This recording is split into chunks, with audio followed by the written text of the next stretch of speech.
Hello guys, welcome to today's video. तो guys, आपने TCS की न्यूज़ तो सुन ली होगी कि उसने टीसीएस ने 12,000 लोगों को फायर किया है। लेकिन अंदर की बात ना कुछ और है। मेरे कई फ्रेंड है जो टीसीएस में काम करते हैं, तो उनसे मेरे को पता चली है कुछ ऐसी बातें जो कि पब्लिक डोमेन में नहीं है टीसीएस की ले ऑफ से रिलेटेड। तो मैं आपको वो चीज़ बताऊंगा, आप भी सुन के ना शॉक हो जाओगे। और साथ में हम ले ऑफ जो और कंपनीज में चल रहे हैं उसके बारे में बात करेंगे, और आपको करना क्या चाहिए ऐसी सिचुएशन में उसके बारे में बात करेंगे। ठीक है, तो बहुत ही इंफॉर्मेटिव वीडियो होने वाला है। जल्दी से वीडियो स्टार्ट करते हैं। तो मैंने कल अपने दोस्त को फोन किया जो टीसीएस में है। तो मैंने उससे पूछा कि भाई क्या हाल चल रहा है, कैसे चल रहा है टीसीएस में, अभी ले ऑफ चल रहा है। तो उसने बोला यार बहुत ज़्यादा डर का माहौल है, और मतलब फायरिंग चल रही है और सब एआई ही कर रहे हैं। सब हर टीम में, हर जो टीम लीड है, हर जो मैनेजर है, डायरेक्टर है, सब एआई ही बोल रहे हैं टीसीएस में। तो बोला कि यार समझ में नहीं आ रहा करना क्या है। मतलब वो भी खुद भी बहुत डरा हुआ था। वो भी काफी सीनियर पोजीशन पे है फिलहाल, पर वो मतलब एक डर का माहौल तो है। ठीक है, फिर मैंने उससे बात, जब मैं उससे मिला इवनिंग में, मैं उससे पर्सनली भी मिला फोन के बाद में। तो उसने बताया कि यार जो इंटरनली है ना वो ये चीज है कि मतलब बाहर से लोगों को बताया गया है कि 12,000 लोगों को ले ऑफ किया गया है, बट इंटरनली जो उनका प्लान है ना वो है 40,000 लोगों को फायर करने का टीसीएस में। ठीक है, रियलिटी ये है कि 40,000 लोगों को फायर किया जाएगा। 12,000 को तो सीधा मेल पे फायर कर दिया है, लेकिन जो बचे हैं ना, जो 28,000 समथिंग जो भी बचे हैं, तो उनको उनको दूसरे तरीके से फायर किया जा रहा है। उनको डायरेक्टली फायर नहीं कर रहे। मैं बताता हूँ कैसे। टीसीएस में ना कुछ लेवल्स होते हैं। उसने कुछ बताया, मतलब C3 C2 समथिंग लेवल था, मेरे को याद नहीं था। तो उसने बोला उन लेवल्स को ना टारगेट किया जा रहा है, उनको प्रोजेक्ट से हटा के और उनको बेंच पे लाया जा रहा है जबरदस्ती। ठीक है, और वो पॉलिसी तो है ही। टीसीएस ने अभी जो कुछ दिन पहले पॉलिसी बनाई थी, 35 दिन अगर आप बेंच पे हो तो आपको वो फायर कर सकते हैं। तो उन लोगों को प्रोजेक्ट से रिलीज किया जा रहा है और उनको जबरदस्ती बेंच पे लाया जा रहा है, और 35 दिन के बाद उनको फायर किया जाएगा। ये प्लान चल रहा है, और ये कंपनी के अंदर सबको पता है ये चीज। उनमें रूमर्स हैं टीसीएस के, अगर आप किसी बंदे से पूछोगे तो इंटरनली यही है। तो जो आपको दिख रहा है ना कि टीसीएस ने 12,000 लोगों को फायर किया है, 12,000 को नहीं किया है, वो चुपके से वो 40,000 लोगों को कट किया जाएगा वहां से। ये रियलिटी है।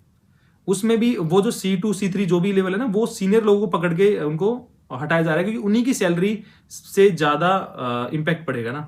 तो जो C2 C3 है, लेवल को मेरे को याद नहीं कौन सा लेवल बता रहा था वो, लेकिन जो सीनियर बंदे हैं ना, जो जिसकी सैलरी 35 लाख 40 लाख है से ज्यादा है एनुअली, उनको उठा के अभी प्रोजेक्ट से रिलीज करके जबरदस्ती डाला जा रहा है।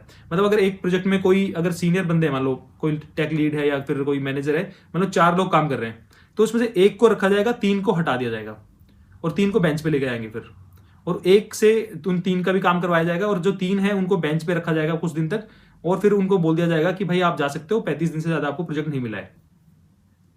ये गेम प्लान चल रहा है टीसीएस के अंदर अभी। ठीक है, और मैं आपको सच्चाई बताऊं तो टीसीएस के साथ साथ ना अभी टीसीएस ने ये रास्ता दिखाया है, अब सारी कंपनीज को फॉलो करेंगी। टीसीएस ना एक मतलब एक लीडर है इस मतलब आईटी में, इंडियन आईटी कंपनी में। तो जो सारी कंपनी देखना, अभी अभी आपको न्यूज आनी स्टार्ट हो जाएंगी कि सारी कंपनी यही बात फॉलो करेंगी और इसी तरह ही वो रिलीज करेंगी। क्योंकि जो एक कंपनी है ना, कंपनी का जो एक मोटिव है ना, वो सिर्फ सर्वाइवल है उसका मोटिव। कंपनी का जो टीसीएस का नाम, या टीसीएस लगा लो या कोई भी कंपनी लगा लो ना, उसका अगर एक एम्प्लॉय भी है ना, तब भी वो टीसीएस जिंदा है। ठीक है, अगर वो कंपनी जिंदा रही तो वो हायरिंग फिर से कर लेगी दोबारा से। ठीक है, तो वो कॉस्ट कटिंग करने में बिल्कुल भी नहीं झिझकेंगे कि भाई इन डेवलपर्स को निकाल दिया और इनको हम ले ऑफ कर रहे हैं। वो बिल्कुल दोबारा नहीं सोचेंगे। उनको सबसे पहले कंपनी का होता है सर्वाइव करना।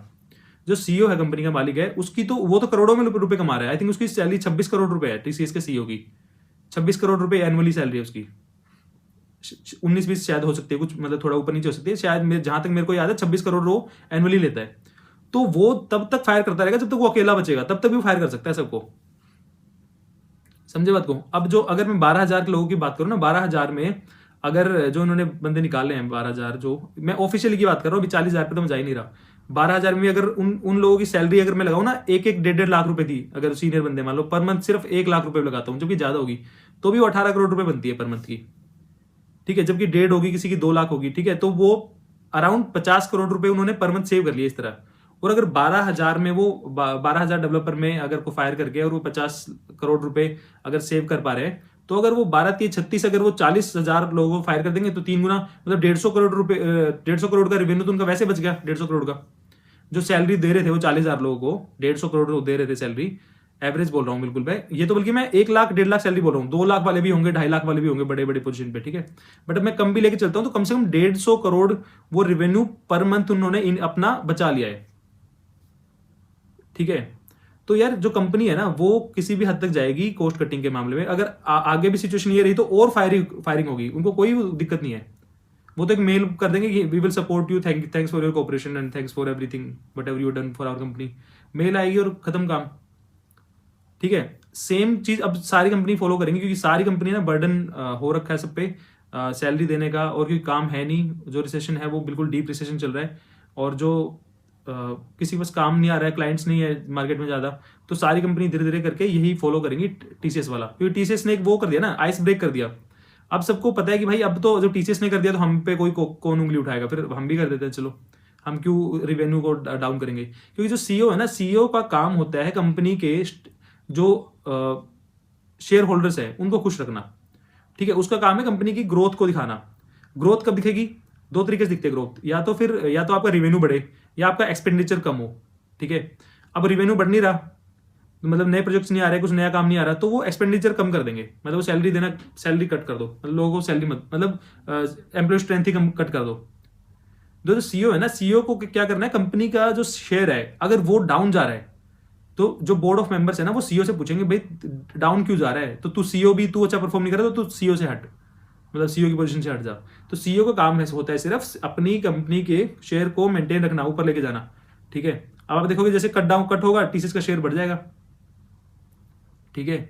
तो सीईओ को यही मतलब है कि उसको उसका शेयर डाउन नहीं आना चाहिए, क्योंकि तभी मार्केट में पैसा लगेगा ना, इस टीसीएस पे पैसा तभी लोग लगाएंगे जब शेयर ऊपर जाएगा उसका, और ऊपर कब जाएगा? जब उसका एक्सपेंडिचर कट होगा, ठीक है। तो ये पूरा गेम इंटरलिंक्ड है, तो आप समझो इसको। तो कंपनी को कोई मतलब नहीं होता, कंपनी किसी की सगी नहीं होती कंपनी, सच बता रहा हूँ। कंपनी को सिर्फ ये होता है अपने सर्वाइवल का होता है, और जब तक अच्छा टाइम चल रहा है, जब तक कंपनी साथ है, बुरा टाइम आते हैं फिर कंपनी को कोई मतलब नहीं है, फिर कंपनी अपने सर्वाइवल के बारे में सोचेगी, सिंपल बात यह है। जो लोग 10 साल से पढ़े हुए थे, 20 साल से पढ़े हुए थे टीसीएस में, वो कह रहे हैं कि यार हमें सडनली वो कर दिया, ऑब्वियसली वो अपने पास से कौन सैलरी दे सकता है इतने दिन तक, ठीक है। वो उनका भी टीसीएस का पार्ट से भी ठीक है, वो सिचुएशन ऐसी बन गई है कि किसी की गलती नहीं बोल सकते उसमें, टीसीएस की गलती भी नहीं बोल सकते उसमें ज्यादा, ठीक है, क्योंकि इतने लोगों को वो सैलरी कैसे देंगे बिठा के, है ना। तो अब बात करते हैं, ये चीज हमने समझ लिया कि टीसीएस में अभी क्या चल रहा है, साथ में जो दूसरी कंपनीज हैं वो भी अभी करने वाली हैं सेम काम, ये भी आप देखते जाना, ठीक है। अब बात आती है कि हमें इससे क्या टेक अवे लेना चाहिए, और हमें क्या एज ए डेवलपर हमें क्या करना चाहिए इसके लिए, ठीक है। हम क्या कर सकते हैं, क्या चीजें हमारे हाथ में। देखो बहुत सारी चीजें हमारे हाथ में नहीं है, जो चीजें हाथ में है हम सिर्फ उसी की बात करेंगे, ठीक है। तो यार जो अभी हमने देखा ना कि पहली बात तो job security is a myth, ठीक है। कोई कंपनी सिक्योर नहीं है, कोई कंपनी सेफ नहीं है, तो किसी को ये नहीं समझना चाहिए कि मेरी जॉब सेफ है या मैं सिक्योर पोजीशन पे हूँ, ठीक है, पहली बात तो। सेकंड चीज ये है कि जो स्किल सेट है ना वो आपको ये देखना पड़ेगा कि वो स्किल सेट की डिमांड है नहीं है अभी मार्केट में। जो 10 साल वाले जो लोग थे, 10 साल वाले, 15 साल वाले, जिनको टीसीएस फायर कर रही है चुन चुन के, आपको लगता है कि उनको स्किल सेट की कमी थी? आपको लगता है कि उनको वेब डेवलपमेंट नहीं आता था ठीक से? मैं हैरान हूं, अभी भी बच्चे मतलब इतने ज्यादा इग्नोरेंट हो रहे हैं कि वो एक्सेप्ट नहीं कर पा रहे हैं कि मार्केट में शिफ्ट हो रहा है अभी, टेक्नोलॉजी शिफ्ट हो रही है अभी, क्योंकि उन्होंने मंच टेक कर लिया, उन्होंने वेब डेवलपमेंट कर लिया, तो उनको लगता है कि नहीं नहीं नहीं, अब हमने तो यही कर लिया तो हम यही करेंगे। वो आप करो यार, वो ठीक है चीज, लेकिन आपको ना मार्केट सिचुएशन के हिसाब से अवेयर भी होना पड़ेगा कि किस चीज की डिमांड है, ठीक है। जिस चीज की डिमांड है ना वो ही चीज चलती है, अगर उसकी ही वैल्यू है। अदरवाइज जो वो डेवलपर थे जो वेब डेवलपमेंट इतने सालों से कर रहे थे, उनको भी आती थी ये सब चीजें डेवलपमेंट तो, बट उनको फिर भी फायर कर दिया गया।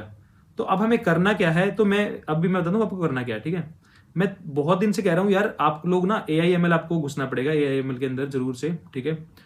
अब जब मैं AIML का नाम लेता हूं ना तो बहुत सारे बच्चे बोलते हैं कि यार सर आप तो पहले ना वेब डेवलपमेंट की बात करते थे और अब आप सडनली AI में चले गए, बोलने लगे, क्योंकि आप AI का कोर्स निकाल दिया तो अब आप AI करने लगे। भाई ऐसा नहीं है, सिंपल बोल रहा हूं। AI में इसीलिए मैं बोल रहा हूं क्योंकि AI में मार्केट शिफ्ट हो रही है, ये चीज मैंने 6 मंथ पहले रियलाइज कर ली थी। इसीलिए मैंने Node.js का अपना जो कोर्स था वो बीच में छोड़ दिया था, क्योंकि मेरे को पता था Node.js आपका भला, मतलब Node.js it is not the future बोल सकते हैं, ठीक है। तो मेरे को लिमिटेड टाइम था, मैंने अपना टाइम AIML में देना स्टार्ट कर दिया था। मैंने अपनी जो मेरी पेड वर्कशॉप हुई थी AIML की, उसमें मैंने बताया था कि 6 मंथ बाद बहुत सारी अपॉर्चुनिटीज बनेगी और AIML आगे जाके डिमांड बढ़ेगी। और 2027 में भी मैंने एक वीडियो बनाया था, उसका लिंक मैं नीचे डाल दूंगा। उसमें मैंने बताया था कि 2027 में ना इंडिया में 24 लाख जॉब्स आने वाली है AIML से रिलेटेड, एक सर्वे हुआ था। ब्लाइंड का एक वो था, रिपोर्ट था, वो लिंक मैंने दे दूंगा, वीडियो बनाया था डिटेल में, उसमें मैंने बताया था कि एम्प्लॉयज की उसकी ना शॉर्टेज होने वाली है, वर्कर्स की AIML में जो इंजीनियरों की शॉर्टेज होने वाली है, क्योंकि इतना ज़्यादा डिमांड बढ़ने वाली है AIML की। लेकिन जो बच्चे हैं ना वो बिल्कुल उनको ये कि हमने अगर ये जावास्क्रिप्ट सीख लिया तो हम तो यही करेंगे, अब कोई कुछ भी मार्केट में डिमांड करते रहो। तो भाई आप अभी नहीं समझ रहे तो आप कुछ महीने बाद समझ जाओगे, आपको जब आपको बिल्कुल एक्सेप्ट आपको करना पड़ेगा। मैंने सिंपली बताया था कि अभी जो AIML है वो एक लो हैंगिंग फ्रूट है, उसका मतलब है कि अभी उसमें ज्यादा इंटरव्यू उतना डीप नहीं होगा, अभी उसमें कम नॉलेज के साथ भी एंटर किया जा सकता है। लेकिन आप अगर अभी भी रिएक्ट और मर्ज टैग में घुसने की कोशिश करोगे ना, वो पूरी दुनिया करके बैठी है वो चीज। किसको नहीं आती आज के टाइम में रिएक्ट? किसको नहीं आती रिएक्ट?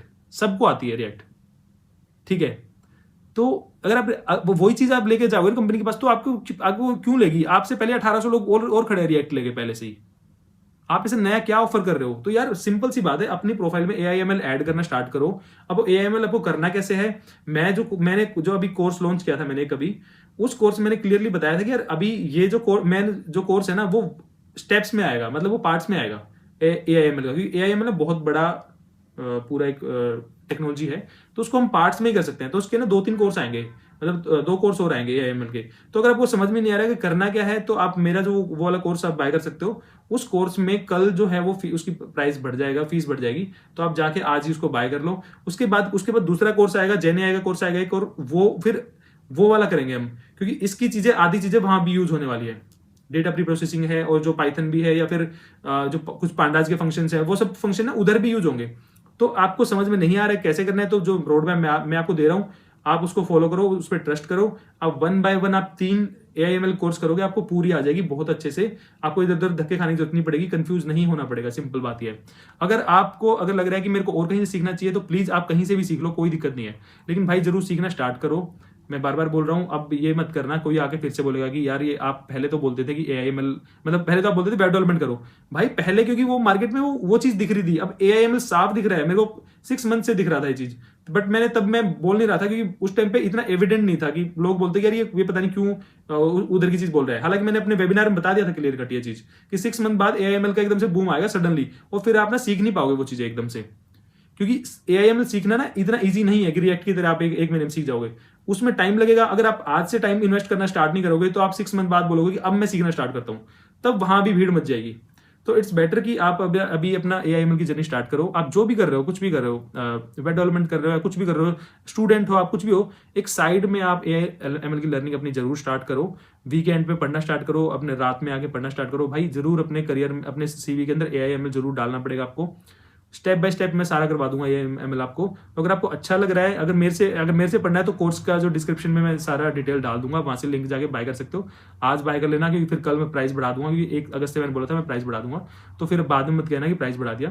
तो प्राइस बढ़ जाएगा, तो आप आज ही बाय कर लो उसको। और ये कोई पिच नहीं है कि मैं अपना कोर्स सेल करने के लिए बोल रहा हूँ। भाई मेरे से पढ़ो तो मेरे से पढ़ लो, नहीं तो किसी से पढ़ लो जो आपको कोर्स कोई भी अच्छा लग रहा है, भैया दीदी का गए या किसी का भी है, बट AIML अपना पढ़ना स्टार्ट जरूर करो भाई। बाद में मत पछताना कि 6 मंथ के बाद, 6 मंथ या 8 मंथ लग जाएंगे आपको पूरा AIML ठीक से जॉब रेडी होने में। 8 मंथ्स का टाइम एटलीस्ट लगेगा जीरो से। और इसमें मैथ और ये सब की नीड नहीं है, मैं सच बता रहा हूँ। मैंने वीडियोस रिकॉर्ड करी है, मेरे को पता है उसमें बहुत ही बेसिक चीजें, मतलब बेसिक मैथ के साथ आराम से काम हो जाएगा पूरा। मैंने सारे फ्रिक्वेंटली आज क्वेश्चन है पूरी लिस्ट बना रखी है, तो आपको मशीन की भी जरूरत नहीं है, कोई हाई एंड मशीन की जरूरत नहीं है, सब क्लाउड पे रन होगा। तो आपको सिर्फ कॉन्सेप्ट आने चाहिए, आपको दिमाग में आपको जो कॉन्सेप्ट है उनका वो समझ में आने चाहिए बस। उसके बेस पे आपकी इजीली जॉब लग जाएगी अभी क्योंकि मार्केट में उतना कंपटीशन नहीं है AIML में। आप प्लीज स्टार्ट करो, कहीं से भी स्टार्ट करो। मेरे से लेना है तो डिस्क्रिप्शन में आप लिंक मिल जाएगा, कहीं से भी लेना है तो कहीं और से भी ले सकते हो, इसमें कोई मैटर नहीं करता है। आपको कोई भी डाउट है तो मेरे टेलीग्राम ग्रुप पे जुड़ना, टेलीग्राम ग्रुप पे आके आप मेरे से डाउट अपने पूछ सकते हो, ठीक है। तो यही था इस वीडियो में गाइज। तो मैं मिलता हूँ नेक्स्ट वीडियो में, और अगर वीडियो अच्छी लगी तो अपने फ्रेंड के सर्कल में शेयर करना। तब तक के लिए बाय बाय।